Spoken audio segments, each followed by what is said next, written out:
What's up again, my friends? It's Carpo here. I'll move this seat back a little bit. There we go. When I walked out here, I wasn't even sure what I was going to make a video about. And so I sat here for a few seconds. And I have some ideas of things I'd like to talk about, but for some reason I started thinking about teenagers and being a teenager, thinking back, and I started thinking about this cyberbullying term.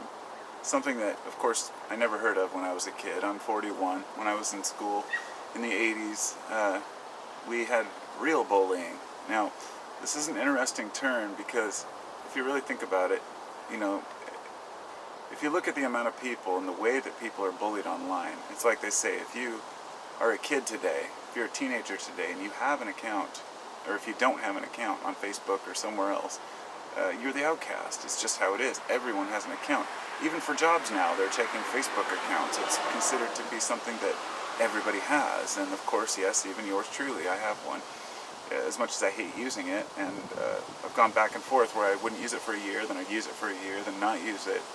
And I find that for some people, it's the only way to communicate with them. So anyhow, for a kid, for a teenager who has an account, to be bullied and harassed by everyone around them and all these people at their school and elsewhere, I can imagine that would be pretty devastating. And I'm not going to belittle or demean the severity of the way that it makes people feel to be bullied, even if it is online. But what I was thinking was interesting was, it seems like there's a lot more teen suicides today, and I guess since I didn't look up any information before I made this video, since I didn't know I was going to be talking about this, I probably would have looked at the rate, but from the past things I've read, I believe the teen suicide rate has risen quite a bit in the recent decades. And I'm very curious to know how this relates to cyberbullying and why it's so much more severe now than when I was a kid.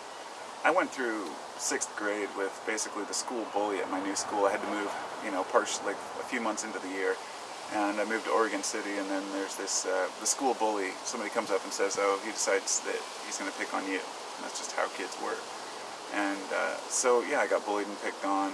I got harassed for, through 5th, 6th, 7th, and 8th grade, and into my freshman year until I finally went to an alternative school.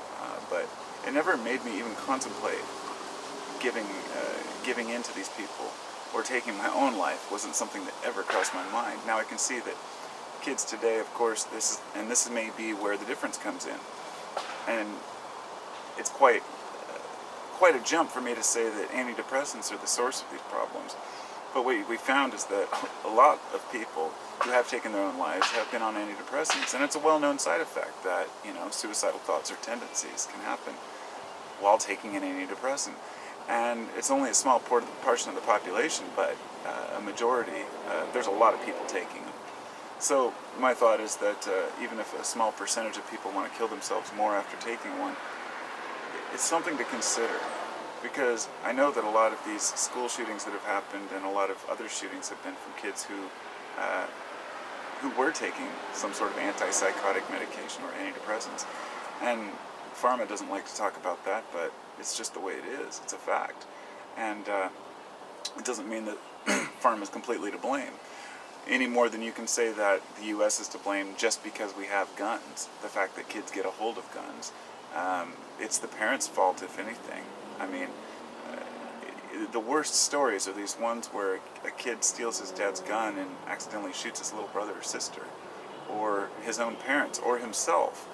But then there are stories of them taking their own lives on purpose because, if I'm not mistaken, I read an article, I think, about a kid who was he was either 10 or 12, and he killed himself a while back because he'd had some problems, and this girl had been texting and telling him, kill yourself, do it, do it.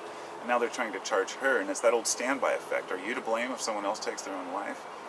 That gets into some moral ground and territory. But I would say this is an important issue, because if there's anybody out there who's watching this, who's contemplating taking your life, this is it. This is the one life. It can get better, but it can also just disappear. And there are very few cases. I made a video a couple years ago, and it was after somebody who was in my extended family killed himself, and I was upset with the person. I wasn't mad or emotional. It was just, I thought, how selfish. You know, for somebody with a kid and a pregnant wife to do something like that. We weren't even sure if it was suicide, and people were in such denial that they're still debating whether it was an accident. I don't know for sure, but what it made me think about in the video I made was about suicide being very selfish. And I still, you know, thinking back on it, I think that was a little bit harsh. Maybe that was a little bit abrupt. Because sometimes suicide isn't always selfish. There are some people who are in excruciating pain, who live, you know, on those mornings when I wake up with a really bad headache, sometimes that thought will pop in. There's people who have migraines that are always in pain. There's people who have, you know, fibromyalgia, which the doctors won't even take as a serious disease. Now that's changing. They've found that it has to do with the nerve endings within the veins or the arteries. But anyhow, there's a lot of people in pain, physical and mental. And so taking a person's life, you know, that can be a very serious thing that maybe some people find to be better. But when you're talking about the end of existence, and you're only 15, 16, 17, 25, 35, you've got so much time ahead of you. And I think back, if I was a teenager and I would have done something like that, I think no matter how bad things got, they've only gotten better over the years. And I'll tell you, if you are marginalized, if you are harassed, if you're teased, if you're picked on, you can walk away from that. Even if you are a teenager, you don't have to have a Facebook account. You don't have to listen to those people. I guarantee you, no matter who you are, if you're a decent person, you will find friends, and you can spend time with those friends. And when I was young, I only had a couple good friends. And sure, I'd like to hang out with the groups of people, but really, you know, I only had a couple good friends that I still know to this day. And I lost a bunch of friends because they took their own paths. Friends come and go. You know, your loved ones will come and go. This is just how life is. You know, but you got to be strong and cope, because everything that you endure and make it through makes you that much stronger for the next time. And you know, it's not I guess it is a pep talk of sorts, you know, and I don't like to do the inspirational, motivational speaking because it sounds so corny, but it's true. You really do have the power to change yourself, to change the way you see things. You know, all I can do is look at my own mindset, and if I find myself waning on my positive thinking, or, you know, I can sit and be nihilistic all day long about the world's fucked up, and people are crooked, and people are mean, and then I could also totally flip that and say, people are great, they're building great communities and trying to change the world for the better. It's all in your head. Everything is subjective that's important. Everything that is important is subjective. Reminds me of a quote that I posted earlier from Marcus Aurelius.